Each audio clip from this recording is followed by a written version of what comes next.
this year, for the first time ever, we had a tie. And so the 1500 euros were split between Gwen Sayers and Partridge Boswell. Gwen couldn't be with us today, so we have the Cork actor Rosie O'Regan reading her poems for us. Gwen Sayers worked as a doctor in South Africa, Seattle and London, where she still lives. Her poetry has been published widely in magazines and anthologies, most recently Propel magazine, Acumen, DMQ Review, Unbroken Journal, Right Hand Pointing and Tears in the Fence. She won first prize in the Magma Poetry Competition in 2022 and has been a Ford Prize nominee for Best Single Poem. Her work is astonishing. So what's even more astonishing is that this is her first solo publication. There aren't too many distinguished journal names in that list of credits. Shame on all the editors of distinguished journals that haven't accepted her poems be up to now. So would you please welcome Rosie O'Regan to read some.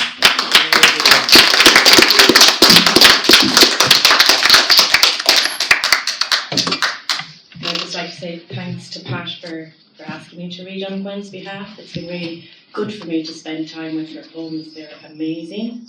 And thanks to James as well for putting me in touch with Gwen. We've had a few emails back and forth. So she's been very much a guiding hand. So she has told me what to read, and she also requested that I did not read some certain poems. And I highly recommend you get the collection because they're stunning. But so very personal and profound that it makes sense that only the writer of the poem should really share certain poems, I think. Anyway, in transit. My father fled the morgue on New Year's Eve, 2 days before we buried him. He travelled with the north wind, spitting sleet. He blew in through a keyhole with his fogged mind, clogged heart, and homelessness. The house shivered. I turned up the thermostat. An iridescent scarab clattered across the floor and vanished under the sofa.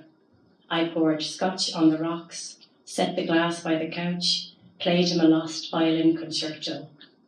He sobbed. At night, his shade propped against the door frame. I followed his sighs to the living room, watched pixels blur as he surfed the box. I turned the TV off. He turned it on again. He sent me blank texts, flashed the phone's red light, emailed links to ancient Egyptian rites. His welterweight scars and smashed teeth never bothered me. Neither did his astral technology. I missed him when he slipped away in March.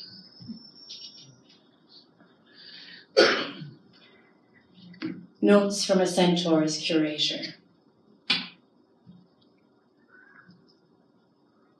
Lift the dust cover gently.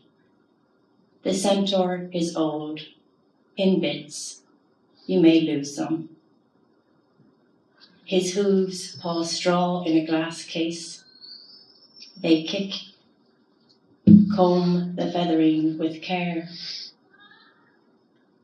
Ears share a drawer with jet eyes and a warped arrow. Use a damp sponge. He still calls from his voice box for scotch on the rocks. Ignore. Braid his white tail in a chunky plait. Truss the chaos with ropes to secure. Rub his freckled back, curry his sides, soothe the scar on his neck with lanolin. When you polish his knuckles, forget your bruises. They're safe in the chest with dead ends, nightmares, and shadows he fought. Air out these memories and fold away. Replace his musty shroud. Turn off the lights when you leave. He is happiest in the dark.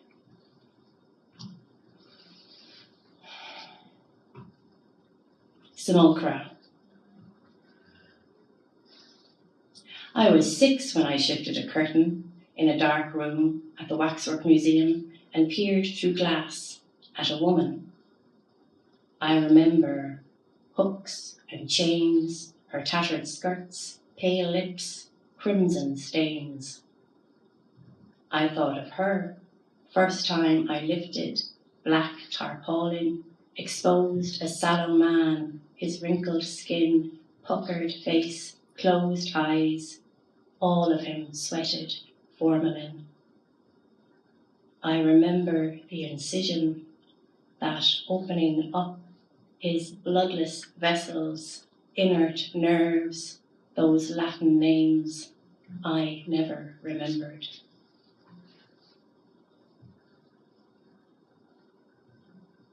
Walls. Mice run upon the walls. An infant gurgles in a cot. Clouds whirl above. Outside these walls, wisteria swings purple, blooms within the walls. A tomcat leaps, spits blood under the rug. Mice twitch in a corner. Between these walls, you dance with me behind. This wall we kiss. Below a moon tree, I dream inside the walls, lose a ring plant dill on windowsills against this wall branches, crackle smoke curls, bats fly above this wall, shadows sleep deep beneath the walls.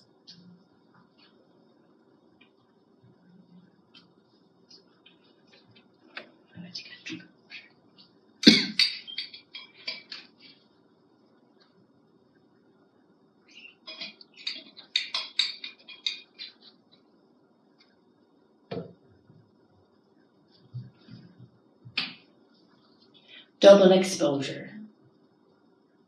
I'm boxed in between Bert and Albie on a bench at a trestle table.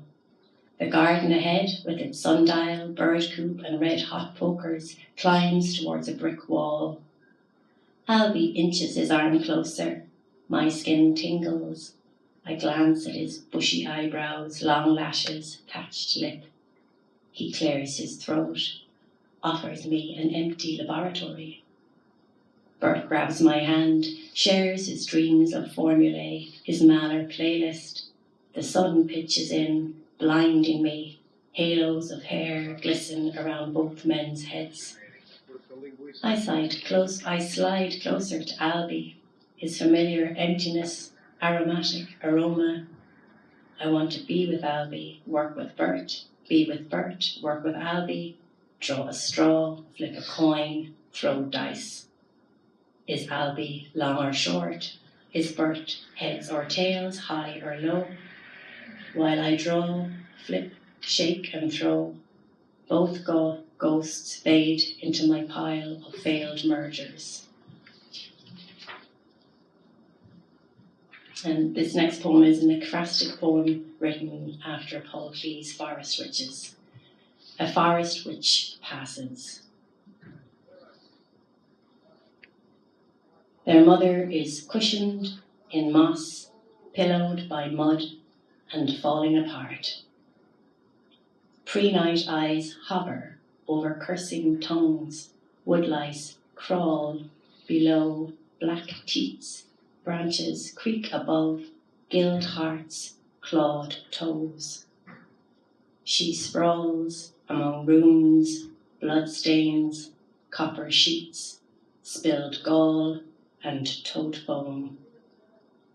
She offers a gift to her progeny, neon pink pomegranate, lodging toxic worms.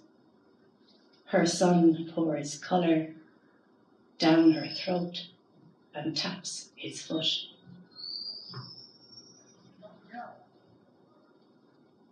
Drop dead beauty. I'm scrolling the newsfeed thinking about how exquisite my mother was. When I see a wicker coffin that looks like a hamper with rope handles down the sides. My mother shades her eyes. Their picnic basket contains remains of eggs, sausage, and lipstick. My father spies behind a lens, steals her blood-red lips, black curls and yellow basket in a snapshot. He never managed to pry open her casket, a tisket, a tasket, not with kisses, not with fists. If he had, he would not have found her secret letter. My grandmother used to visit them with a basket of meat pies.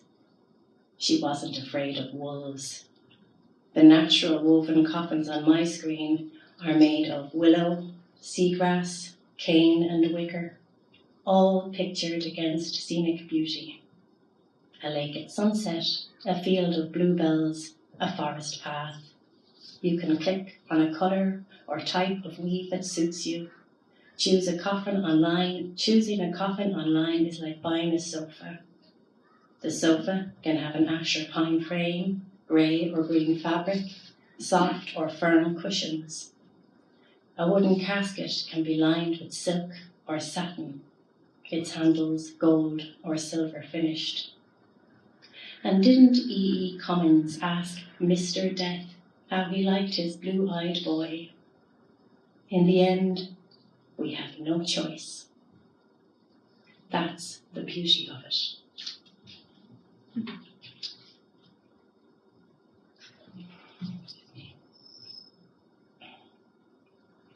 Heirloom. A book, borrowed by my mother from her friend Sylvie, passed on so I could cook Millicent's fish dish. Did I say my mother died during lockdown? So I couldn't. It's her writing on the blank pages that gets me. Her left-handed backward slant. Rita's osso buco, Vera's pea soup. Musty cookbook, colour of lightly toasted pine nuts. I cough, reading the index. My eyes burn. I try, but can't. Dark stuff, sauce, maybe gravy, stains her words. After death, she couldn't. No one takes things back then. What she wrote is all I have.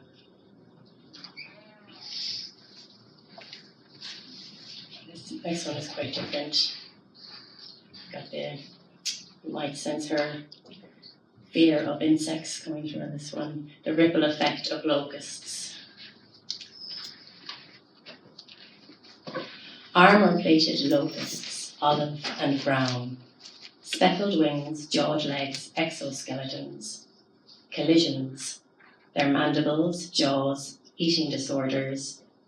And cockroaches. Fat, landlocked prawns crawling in underwear drawers.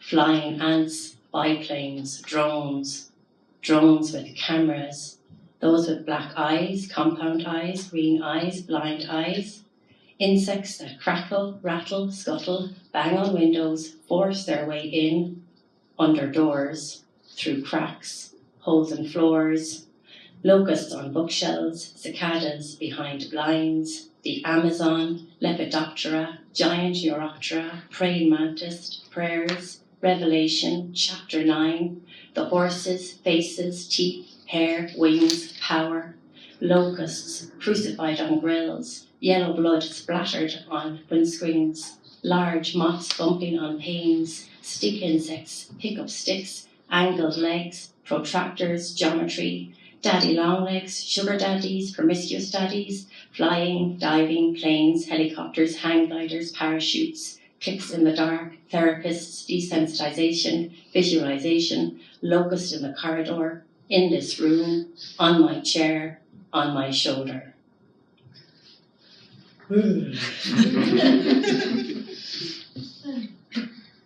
The wake. The wake. Frantic pecking on the front door woke me. Emperor penguins jammed the hall, heads bowed, gold-tinged bellies, backs coated black in mourning suits.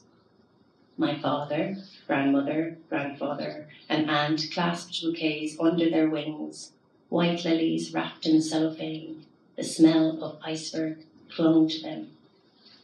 They shifted, flat feet, peered sideways with obsidian eyes, and shuffled soundlessly to the living room. I lifted the weightless birds onto the sofa, one by one, piled frozen peas and fish fingers in a Pyrex dish, poured ice water into wine glasses. But by the time I got back from the kitchen, my penguins had melted.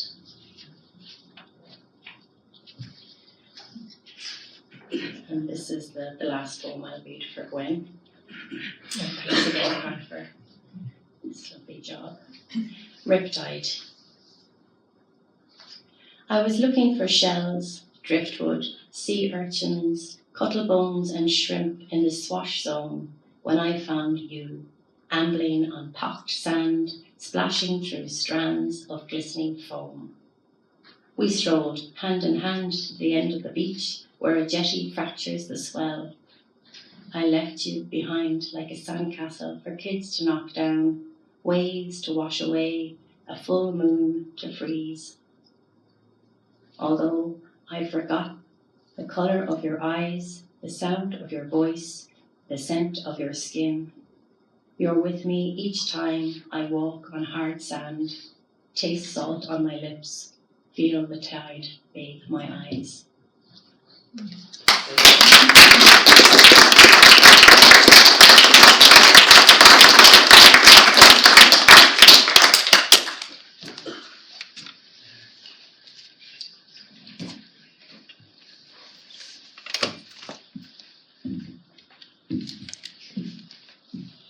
Yeah, it's an honour for me to be the publisher of Gwen's first chapter. But from a poet's perspective, it disturbs me that you can have a poet of a certain age writing consummately beautiful work and not fitting into any of those sellable categories that publishers think they need to accept a manuscript. I'm really hopeful she finds a British publisher now that she's worthy of to produce her first collection. You know, one of the advantages of this competition is that it's judged anonymously. The manuscripts come in, the manuscripts are separated from the cover letters. We don't know who's written the manuscripts. In the case of the Gregory Dunham Prize, the judge gets to read every single poem. When it comes to the Food for Poetry competition, we have quite a little bit of a different process, because we're not just awarding a prize, because we're adding a title to the list of Southwood editions. I, as publisher, want to be happy and content that whatever manuscript wins the prize is something I'm happy to be publishing. So the first step of the judging process for Food for Poetry competitions is I select 10 or 12 manuscripts which I've read anonymously. That then passed on to a couple of other judges who independently of me and independently of each other score them, and the top scoring manuscripts are the ones that get published and win. Occasionally I might also choose an Irish entry in a year and put it on our New Irish Voices series. We're going to finish the festival tonight with Simon Armitage, and Simon has done translations from Middle English, and in the introduction to his translation of Sir Gawain and the Green Knight, he's talked about the technical challenges and also what he feels to be the responsibility to replicate the alliteration that is that proliferates that classical poem. So it's appropriate for me to say that Partridge is a paragon of persistence. Partridge Boswell, I think, has entered this competition possibly every year for the last 10 years. I think he's managed to be shortlisted most of those years. This is the first year he's won.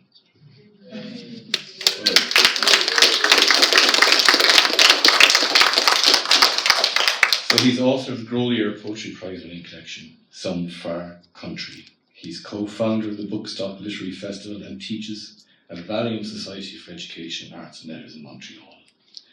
His poems have found homes in Poetry, American Poetry Review, Poetry Ireland Review, Southward and the Moth.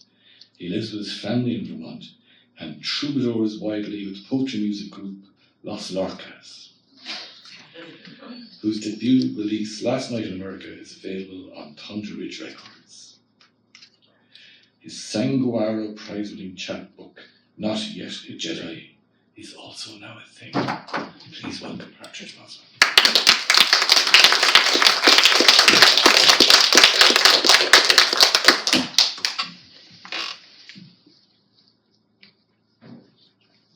Thank you, Patrick. It's a good afternoon. Yes, and what did you say when you called me in January? I think the first thing you said was, if at first you don't succeed. And here we are. So needless to say, I'm positively chuffed to be here. And in the company of such gifted poets at this festival. So it's wonderful to be a part of it. Massive thanks to Patrick for his faith in this collection, and also to James O'Leary for his his editorial prowess and making a process which can be quite daunting at times, not only painless but really pleasurable. So thanks to James for that, and congratulations to Gwen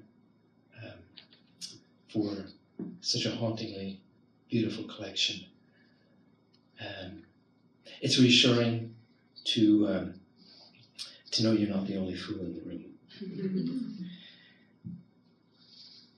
I don't really need to frame the poems I'm going to read for you too thickly, other than to say that they grew out of a love affair with a place and its people. It started right here, as a matter of fact, in Cork, 8 years ago during a fellowship at UCC. I came over. It was actually my very first time in Ireland. And I had very high expectations. People had been telling me, oh, it's a gorgeous country, and lovely people, and there are poets and musicians on every corner, you're going to love it. And I got here, and of course it was raining. And I was holed up on the western edge of town in a fairly sterile, if not soulless, new student dormitory. And it was a bit foiled, was trying to be creative, and alas, was not. And so that went on for about a week until I coaxed myself out and said, well, it really is what you make of it. And took the initiative, tried to immerse myself in the town a little bit more, and the people here. And finally ended up driving out on a little field trip out west to West Cork and Kerry, and finally realized, oh, right, this is why I'm here. This is everything and more that it was cracked up to be. So this first poem recounts our very first visit to West Cork when I brought my wife back the next year, and we've been back at least a dozen times since. The stone cottage sits tacit as a tomb, quieter than noise-cancelling headphones on a windless pandemic afternoon that can only think of itself, and so opts not to think. The owners are away, but left a note. Walk in, latch the door, and you've stoppered time. Nothing gets in or out save smoke from a basket of black turf by the hearth. From that refurbished famine farm perched 2 cliff high to hear rollers roar below. You can see Fastnet tacked to the horizon, and Cape Clear, where once birders sighted a vagabond bobolink blown clear across the pond. As a rule, stones will sing, though these lie silent as the she-hare we spied our first morning crouched like a doorstop, nibbling dewgrass under the hedge. So still she disappears when you blink.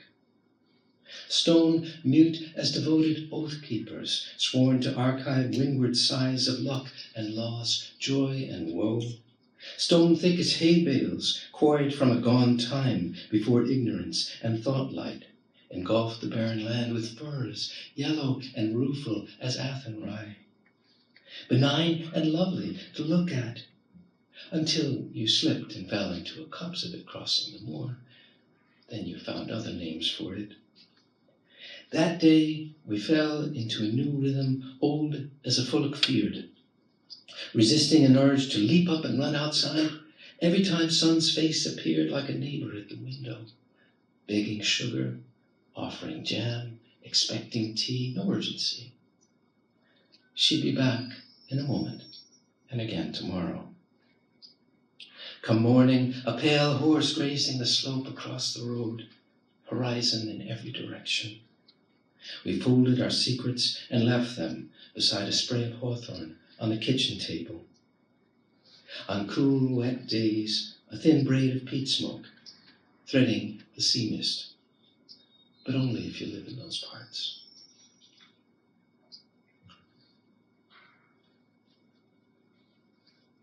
It wasn't until recently that I realized quite a few of these poems in this collection are pandemic poems. At least were written during or around or have some reference to that time, which we seem to be succeeding in forgetting. So here's one. Nor'easter. Do you know how her surgery went? What surgery? She was supposed to have a horse nebula removed from her head. There's that bright red bird again. You know what they say about cardinals. If you see one, that means a loved one has passed. I could play the fiddle all day long. Why don't you? Might as well. Naught else to crack. Seeds you bring me this Sunday morning in a month of Sunday mornings. They say it's Easter, but obviously no bunny. Too Pythonesque. All those fierce jelly beans and colored eggs, and resurrection still over a month away, according to the Taoiseach's latest proclamation. Best the rabbit stay hid in his cave, and we in ours till the gyre resets and fret dissipates. You plant lilies in me, superstition, and odorless love tinged with fear bordering on laughter. If those slow thighs could maybe speed the beast, those indignant desert birds stop troubling my sight for just one day. The falcon hasn't heard the falconer in a long-ass time. I'd give anything, my favorite song, for some of that fake grass to remind me how we used to be.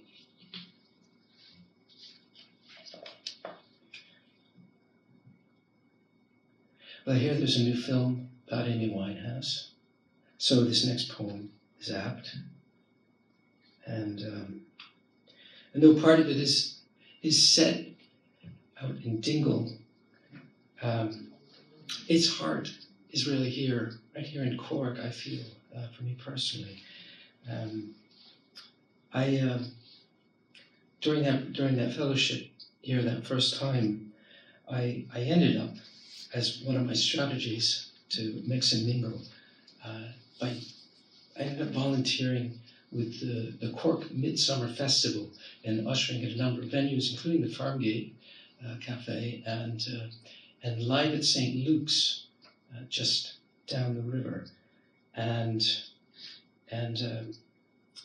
coming away from that experience with the revelation that in many ways there really is no difference between sacred and secular song.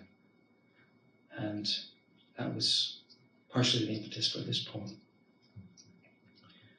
Upon hearing Amy Winehouse at St. James Church in Dingle.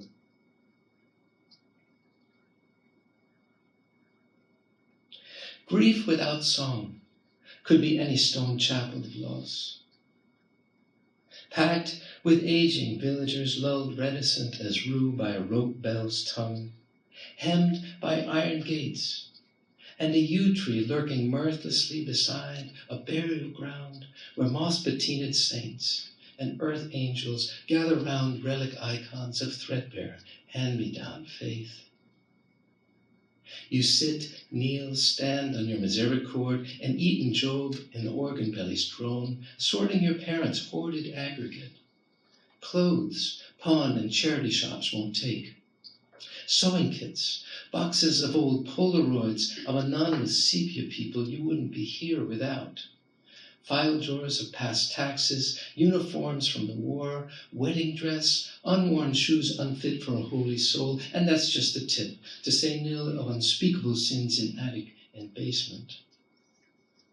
Macular shorebirds scan white caps for questions the mind's eye can light. Dim synapse of a candlelit nave, musted kneelers, a deacon's chair from Suriname, grief without song is wasted pain.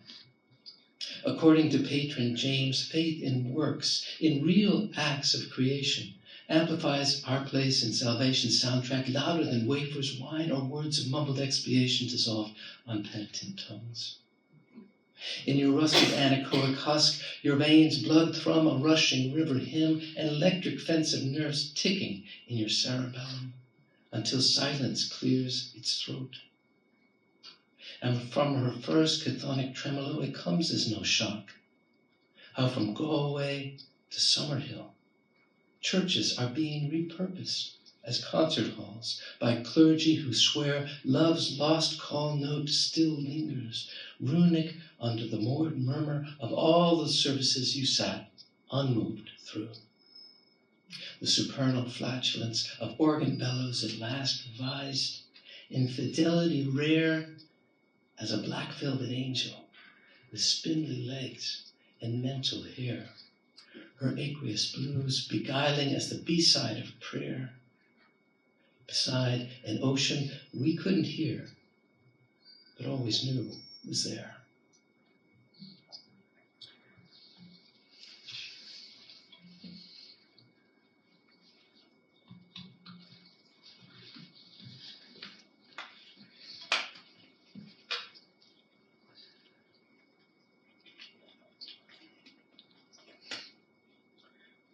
This is one thing we don't have where I come from, poets on water bottles.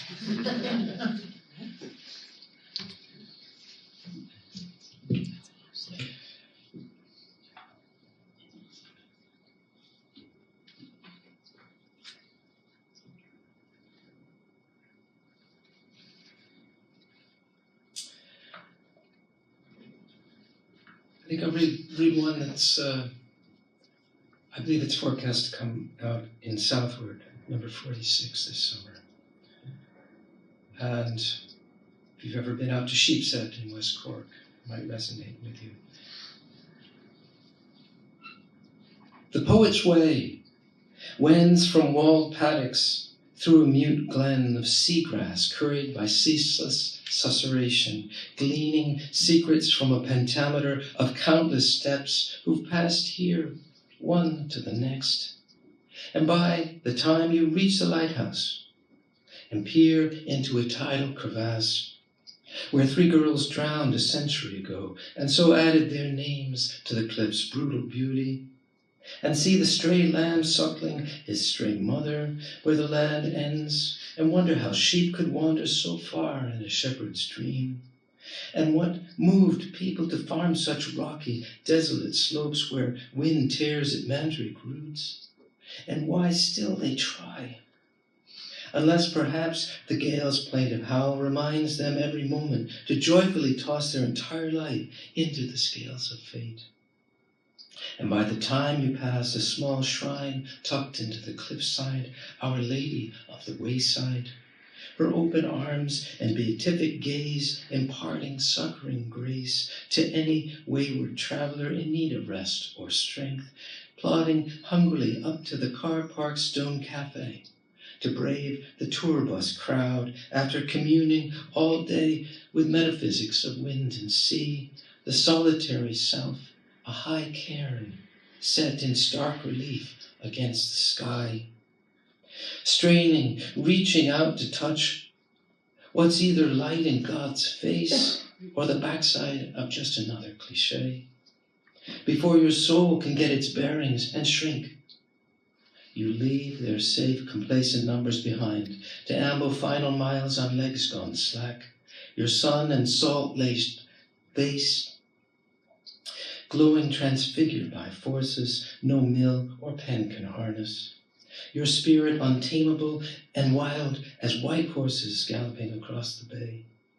It's impossible to say where exactly, which view among hundreds, what beauty, too breathless to be held or lost, too sad to retell, what stretch of rock or dirt or bog sacrificed itself to the gust that blew your heart open, which stile you clambered over, meandering unknown fields or farms perennially on the edge of ruin, trusting a well-trod thread as your head wandered aimless as a poet's cloud over landscapes real and imagined, fingering scales laden with the weight of unshorn wool, turning your back on numbers and stones when the nurse weighs you from birth until your last appointment's intake, every measuring up a gathering and scattering, until even that staunch superstition fades and falls away in the joyous, mournful moan of your mother's silky voice, drifting out with the tide. You toss your entire life in anyway, shattered and unrecognizable to anyone but you, burnished clean of every bright path, tried or true, the fleet shadow of every thought.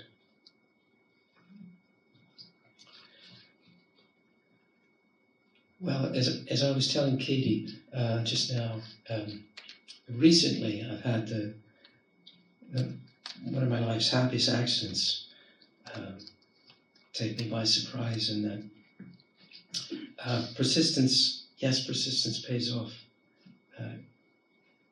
with poetry, but also with what we've been trying to conjure with our trio's been trying to do for a while with our music. And a couple months prior to hearing about the Pool for Poetry Prize, I got an email from the owner of Levis Corner House out in Ballydehub in West Cork, asking us to come and perform there at that storied venue. So this has been a really nice synchronicity for us in that we just played there a week ago and got to unofficially launch that eponymous collection of poems. Even got to read a few, including this one. Levis Corner House. A narrow tributary of road unravels past paddock and farm. An involuntary life funnels into wasp-wasted streets of a harbour town. Take as many pictures as you please. Save as many souls. Pick an aster to keep between two leaves of your favourite poem. This caravan has no rear view to revisit sighs that might have been. You can only see up a rise down the road ahead. One by one, lights blink on in houses and shops as if to say, this can't be all. There must be more to this fading treacle of tidal spore and famished child. Meet me at the pink pub on the corner, half past workday's end. A side door you didn't see opens on a loved one's vanishing, co-inhabiting with your tourist autumn, where fiddle and bouzouki are warming, a word-worn womb lilting with human music, tuned to distance gradually diminished by intention, subsumed by a harmonium's flat drone, harmony sharpened into perfect pitch. Laugh we shall, and tip a pint of Cardis with Young in our illuminated room among all the people to whom we belong in reality. Toasting the irony of your journey that finds you and the weekend finally angled in shared repose, here and nowhere else, your ken alive and dancing to a convivial din beside a stranger who loves you. And we talk until last call never comes and every arrow that murders sleep is broken.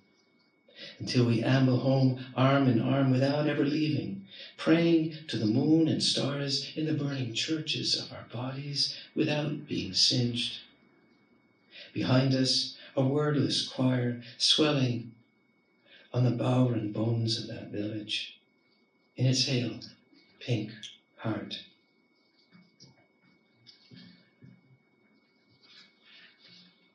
Thanks so much for listening. I'll give you just one more poem. It's the last poem in the collection. It's called Enso Carousel, and Enso, if you're not familiar with that, is Japanese for circle. It symbolizes the revelation of a world of the spirit without beginning or end. Enso Carousel. One world, all music and bright color, wild horses and laughter, rutting a black circle, imperfect as pie to 1,000 reams of paper. Over, under, alternate faster until they blur into one current, and you ride the dun mare through a burning ring of gold. In this life, the most you can hope for is 1 or 2 friends who won't mind if you love them. 1 or 2 durable songs you never tire of singing, and, for reasons unclear, others never tire of hearing. 1 or 2 days drenched with sun and rain that shouldn't, but somehow add up to a persistent glow you have no word for but evenness. 1 or 2 memories that haunt you, like blue veins of light you assumed were best bled and forgotten, yet deepen and feed you as they darken. 1 or 2 songbirds you never see hidden inside the magnolia who insist you name them according to their music. 1 or 2 words of advice shirked long ago, you're now dying to impart to any fool who will listen. 1 or 2 obsessions that burn in the distance, sacramental flames of your next life. 1 or 2 lives crystallized into the salt you needed to taste the one you're living. The most you can hope for is 1 or 2 gifts, disguised as strangers who arrive well past midnight, who wake tomorrow to bright canopies of wind-kissed light, see you dancing in the highest branches, and decide to stay for breakfast. Go to Mahagat.